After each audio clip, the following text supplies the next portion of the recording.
Learning how to process issues, make decisions, and slay your dragons, if I may, is probably the most important skill that you can develop as a human being. On today's episode, we're going to get into 5 tips on how to develop a warrior, a very strong mental mindset.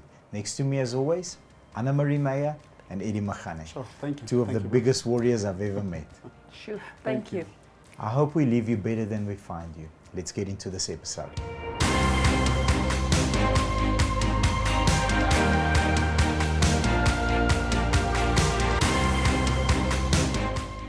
Number 1, face everything head on. I think it's the most difficult part.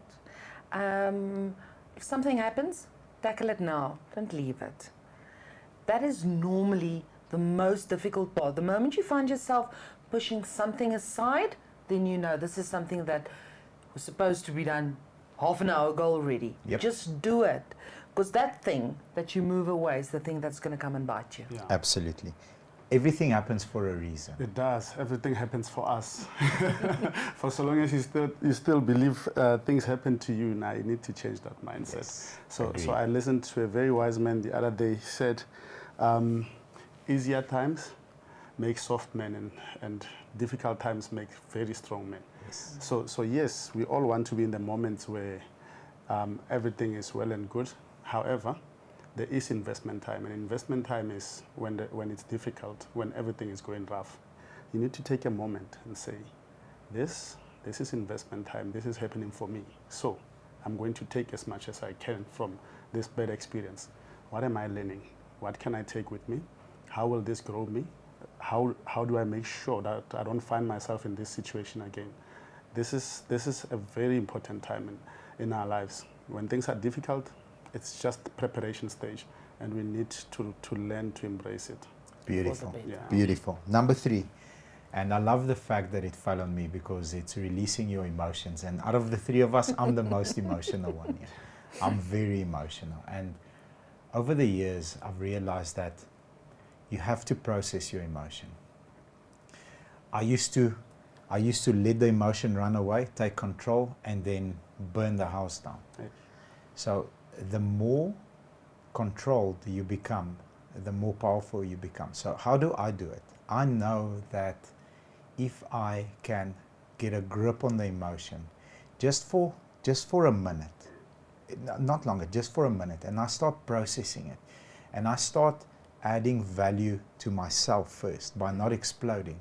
Deal with the emotion and release it after I've dealt with the emotion. I don't need to release it before. So for example, I always use this because it happens. A staff member leaves. Depending on the level of staff member and the time that we've spent together, I'll allocate time to process that emotion, just internally for myself. So a manager will receive 30, 40, 50, 60 minutes where I process my emotion. Why did I fail this person? How could I have influenced this person differently? Or is it just a seasonal thing and hopefully I leave him better than I find. But you have to process the emotion and then let it go. And I don't think about it again. Mm-hmm. And that's the key, I think, to be able to face that next level of whatever you are trying to achieve. True. Number 4, focus on what you can control. Ooh, love it. That's exactly that emotions. Love if it. you can't control it, it's not your monkey. Yep. So it's just the easiest way out of it. Mm-hmm. First step, if something goes wrong or something good or bad, no matter, just start thinking, sit back, take the emotion in and say, is this in my control or out of my control? If it's out of your control, totally out of your control, Yeah. why get upset? Why upset yourself? Why ruin your day, your minute, your hour? Why do you do that? Don't do it. Yep. It's not your business. Step away, leave it for the person who is in control, who's supposed to be in control. If you can do something about it, then you've got control. And that's the first thing you need to ask yourself.